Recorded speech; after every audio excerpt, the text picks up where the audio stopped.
famous for its loved-or-hated looks, the Jensen C-V8 was undeniably one of the most iconic British four-seater Grand Tourers of the 1960s, leading its own charge against the likes of the Lamborghini Miura, Aston Martin DB5 and Jaguar E-Type, with a unique style and sublime power from a 330 horsepower Chrysler engine, only for Jensen's inability to keep up with demand, leading to a full reappraisal of their position in the motoring market, and ultimately to their crowning achievement, the Jensen Interceptor.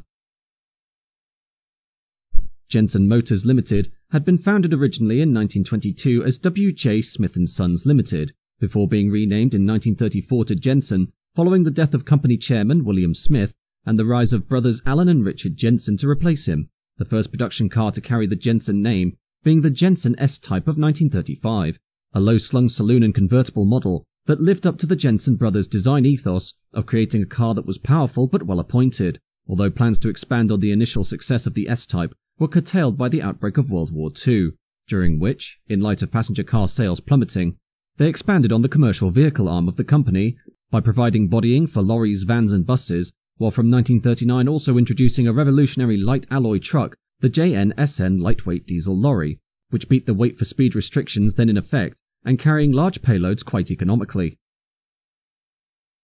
After the war's end in 1945, Jensen returned to the car market a year later with the PW of 1946, a large luxury saloon for the well-to-do that picked up where the cars of the pre-war era had left off, although this machine and its opulent styling were hamstrung by the steel rationings of the post-war era, and therefore very few were made during the car's 6-year production life, while in 1950, a more modern design appeared in the form of the original Jensen Interceptor, which featured a light alloy body powered by Austin's venerable 4-litre straight-six engine, the Interceptor essentially forming the start of what would become the company's main party piece of providing lightweight but extremely well-appointed sports cars and Grand Tourers, which were married to very powerful engines, as well as presenting the often outlandish but unabashedly unique styling cues of the company's chief body engineer Eric Neal and his Carter's Green drawing office, based in their factory at Kelvin Way, West Bromwich.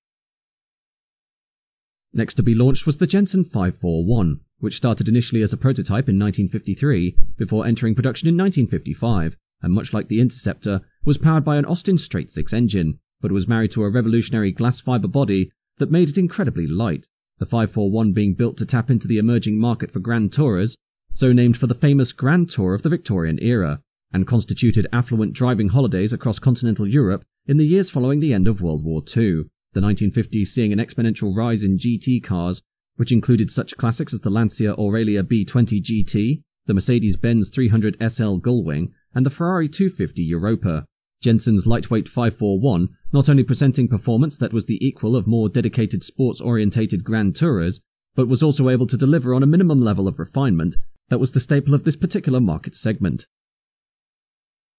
Come 1962, the 541 had been in production for 7 years, and therefore a replacement was necessary in order to match the evolving trend for more refined Grand Tourers, emerging in the form of the trend-setting Jaguar E-Type of 1961 and the Aston Martin DB4 of 1958. The new design ethos of more powerful straight-six engines and increasing top speeds that reached up to 150 miles an hour, meaning that Jensen's response had to far exceed the likes of its rivals by way of not only adopting the same lightweight fiberglass body as the 541, but by eschewing the previous Austin power plants in favour of a big block V8 engine sourced from Chrysler, all of which would be encapsulated in another unique creation from the Carter's Green styling office. Originally designated the 541 CT and later the 541 Mark II so as to continue the lineage of the famous 541 original, the car would eventually adopt the moniker of CV8, this name being an apparent contraction of the term centre tube chassis V8, and would, as with the previous model, be designed in a collaboration between the Jensen brothers and Eric Neal, the car utilising both the same lightweight glass fibre construction of its predecessor, but this time married to a remarkable 305 horsepower Chrysler 5.9-litre Golden Commando power unit from the Dodge Polara 500, which was coupled to a 3-speed Chrysler TorqueFlite automatic transmission, although by far its most potent feature was the car's external styling, which comprised a low, smooth body fronted by 4 slanted headlights. The recessed light pods originally meant to have been finished off with Perspex covers, but these were deleted late in the design process when it was too late to change the shape of the wings. Launched at the Earl's Court Motor Show in October 1962, the car was immediately praised for its superb Chrysler V8 and TorqueFlite transmission, the most contentious aspect of the car being its slanted headlights, to which reviewers either approved of its unique styling or attempted to tolerate its notoriously different look. Although despite the car having only just entered sales at £3,800 or £57,275 in 2022, within 6 months Jensen had begun development of an improved variant dubbed the Mark II, which would make its debut in October 1963 and included, aside from minor body modifications, an uprating of the Chrysler V8 to 6.3 litres, producing 330 horsepower, the Jensen C-V8 Mark II being capable of a 0-60 time of 6.7 seconds and a top speed of 136 miles an hour, phenomenal numbers for the 1960s, and ones which wouldn't be replicated until the rise of supercars in the late 1970s and early 1980s, the car's acceleration being able to easily outstrip the Aston Martin DB5's 8.1 second 0-60 time and the Jaguar E-Type's 7 second 0-60 time.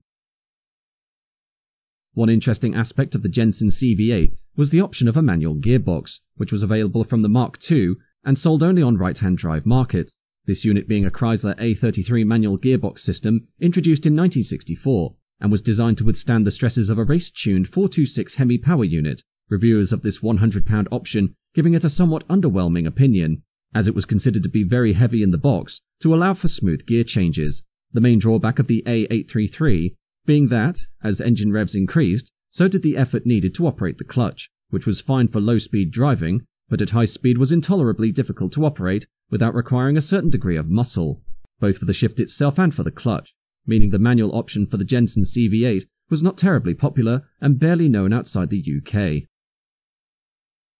Colours for the C-V8 were mainly sombre and very conservative, with basic but very dull blues, greens, greys, whites and reds being the standard selection, although at customer specification, options for additional colours were available depending on what the Jensen paint shops could deliver within reason. The most curious examples of customer choice being two cars outshopped with a pastel pink body, a dusk rose roof, and the interior trimmed in mushroom, an outlandish colour scheme that caused consternation among the Jensen management, as the firm prided itself on giving an image of dignity and the promise of exhilarating power that lurked beneath a discreet body, while trimming for the car came down to just a few main options, with beige being the most common trim material, followed by a very luxurious bright red, then blue-grey, black, mushroom, dark red and green. Hardy Amies, a London-based fashion designer and holder of a royal warrant to design outfits for the Queen, being contracted to trim two cars in pigskin to a design of his own choosing, though sadly, despite the success of this bespoke work, his craft was not adopted for full production. Production of the C-V8 peaked in 1964, with the small Kelvin Lane factory being able to output an average of 3 cars per week, although given the limited production facilities available at their home plant, the only way Jensen will be able to match the production figures of Grand Tourers from larger car firms, such as the Volvo P1800, the Austin Healey 3000 and the Sunbeam Tiger, was to outsource assembly to third parties, the failure of which to achieve this, meaning that C-V8 output was a comparative dribble when put up against the competition, the car being a very British machine aimed squarely at a British market, while foreign deliveries were usually done to special order, and included several left-hand drive examples built for the United States, although the arrangements for this were not satisfactory when it came to dealers, whose efforts to endear the car to an American audience were lackluster at best. In mid-1965, the final variant of the C-V8 was launched as the Mark III, which featured a redesigned front end with lower scuttle and deeper windscreen, a slightly shorter body, much improved ventilation, a beautiful veneered dashboard, and split braking circuits, while other minor changes included new bumpers with overriders and an altered headlight arrangement which removed their chrome surrounds, a pre-production example of the Jensen C-V8 Mark III, with its ever-present Chrysler 6.3-litre V8, being employed by various racing drivers, including Roy Salvadori, to take the Commander's Cup at the Snetterton Racecourse, a 24-hour endurance event, as well as taking first and second place at the annual Brighton Speed Trials during the same year, and in so doing beating off 10 competing Jaguars, both of these events taking place just prior to the launch of the model into mass assembly, the Mark IIIs being the most highly optimized of the C-V8s, and were perhaps the pinnacle of the car's design philosophy.